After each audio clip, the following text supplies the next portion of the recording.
30-man roster is out for Team Canada. Once again, the Canadian WBC roster will have some big-name Major League players at the plate and on the mound. This team has come up with some big wins in past WBCs, but has never been able to escape the first round.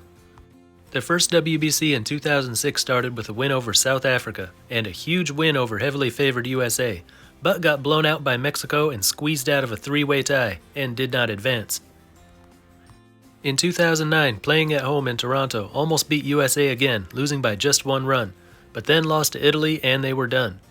In 2013, they had to qualify to get back to the WBC. Wasn't a problem. At the qualifier, they went 3-0, beating Great Britain and twice over Germany by a combined score of 38-9. At the WBC, they got a big win over Mexico, but lost to Italy and USA, and that was it for them. In 2017, they were winless again, falling to Dominican Republic, Colombia, and USA. In non-WBC international play since then, they went 1-2 in the opening round of the 2019 Premier 12. They beat Cuba, but lost to Korea and Australia, part of a three-way tie for second, but didn't make it to the next round. At the Olympic qualifier in 2021, they made it out of the group stage, with a loss to Venezuela and wins over Cuba and Colombia. But in the Super Round, they were beaten by the Dominican Republic and USA, failing to qualify. For the 2023 WBC, they'll be playing in Pool C, with USA, Mexico, Colombia, and Great Britain. Not an easy pool. USA is the favorite to win it. Mexico is a close second. Canada and Colombia are seen as about on the same level, with most saying slight advantage to Colombia. They'll only be favored against Great Britain, but Britain's got good enough players that they can't be taken lightly, so every game here is going to be tough. Starting with the rotation first, Cal Quantrill is the ace. He made 32 starts with the Cleveland Guardians in 2022, 186 innings, 128 strikeouts, ERA 3.38, WHIP 12.08, and a record of 15-5. Definitely the kind of pitcher you want to lead the rotation. 24-year-old Matt Brash made his Major League debut with the Seattle Mariners last season. 5 starts, 34 relief appearances, 50 innings, with an ERA of 4.44, WHIP 15.59. Andrew Albers is a former MLB, NPB, and KBO starting pitcher. His last professional appearance was in 2021 with the Minnesota Twins. 19 innings, ERA 7.58. The 37-year-old left-hander made 21 starts in MLB over 5 seasons. 19-year-old left-hander Mitch Bratt is a starting pitcher in the Texas Rangers system.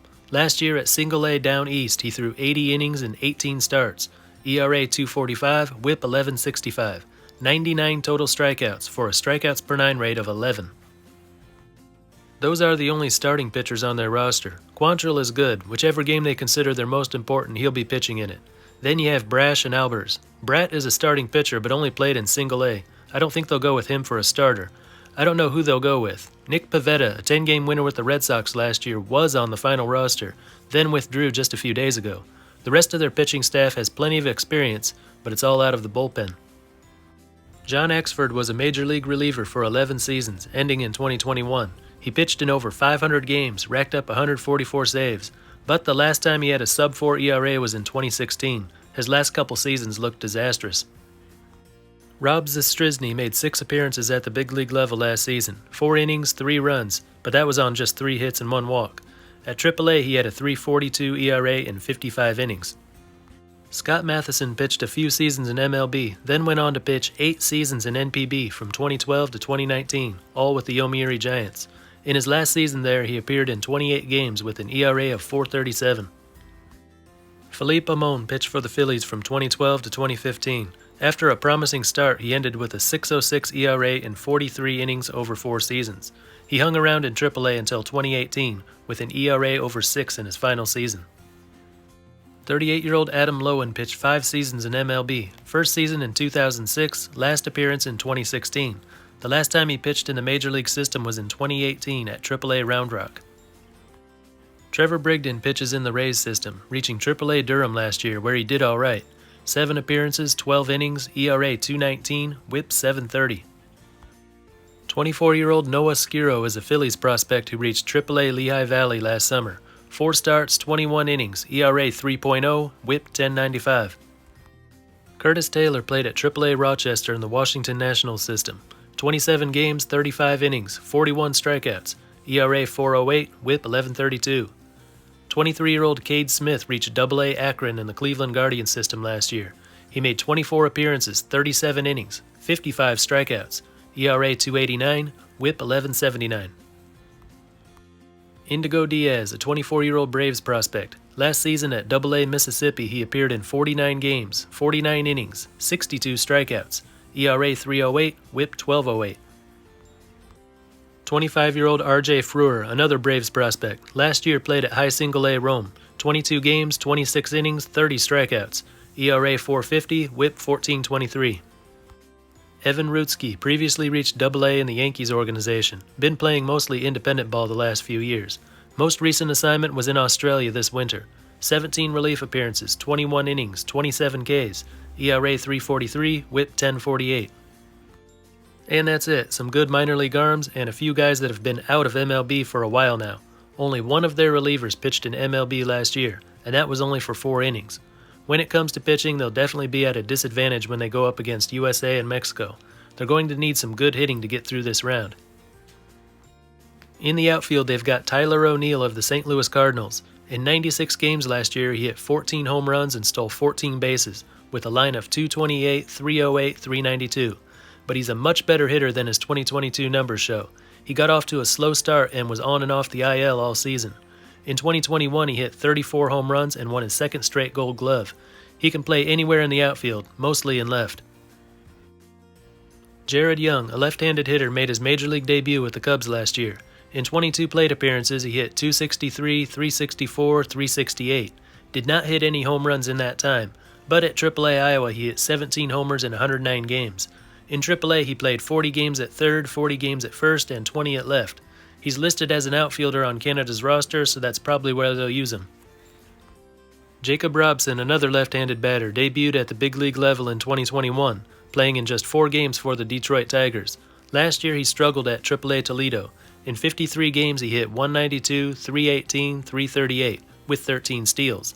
He spent an equal amount of time in each outfield position last year.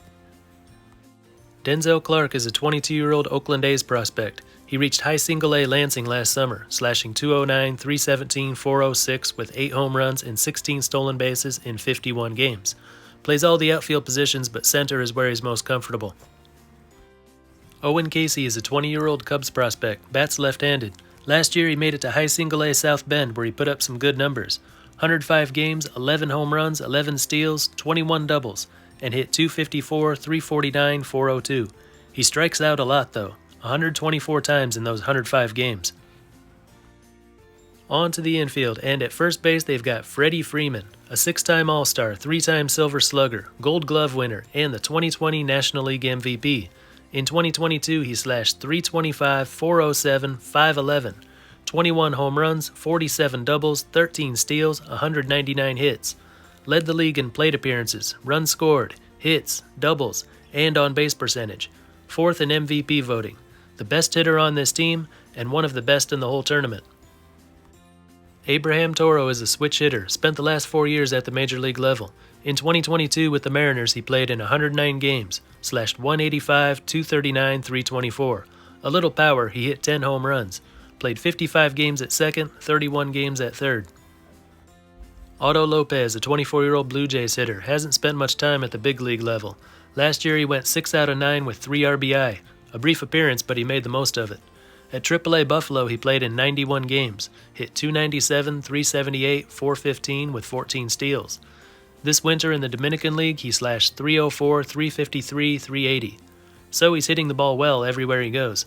His preferred position is second, also plays at short, and in the outfield at left and center.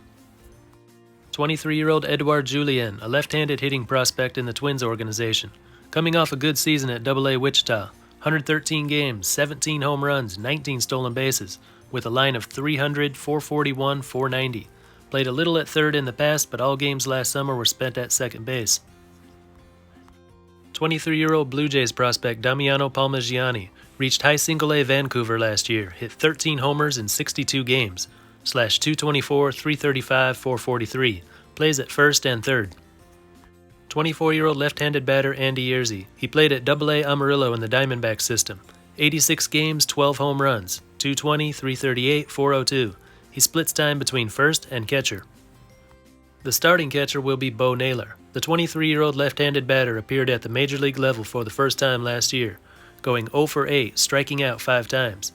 At AAA Columbus he played in 66 games, hit 15 home runs, stole 9 bases, and slashed .257, .366, .514.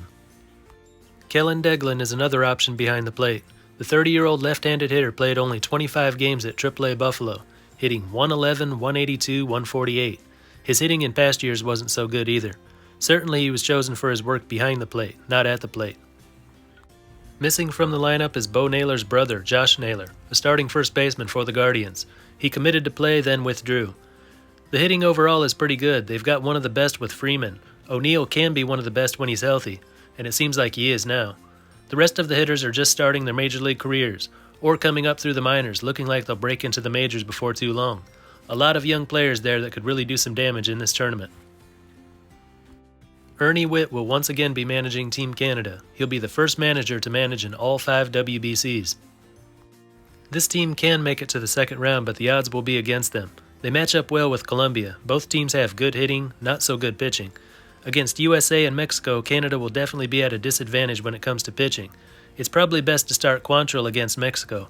That would even up the pitching, at least for the first 4 innings or so, raising their chances for an upset. Then if they can beat Colombia at the plate, and beat Great Britain like they're supposed to, they'll have 3 wins and they'll advance to the second round. How likely is it? I'll say 30%, same chance I gave Colombia. The 2 teams are about equal. Seems like they've got an equal shot at making it to the next round. Chances of going all the way, 5%. I don't see any way it happens with their pitching, but I won't say it's impossible either. Anyway, that's just what I think. Let me know what you think down in the comments. That's all for this one, and until next time, this is Baseball International. See ya.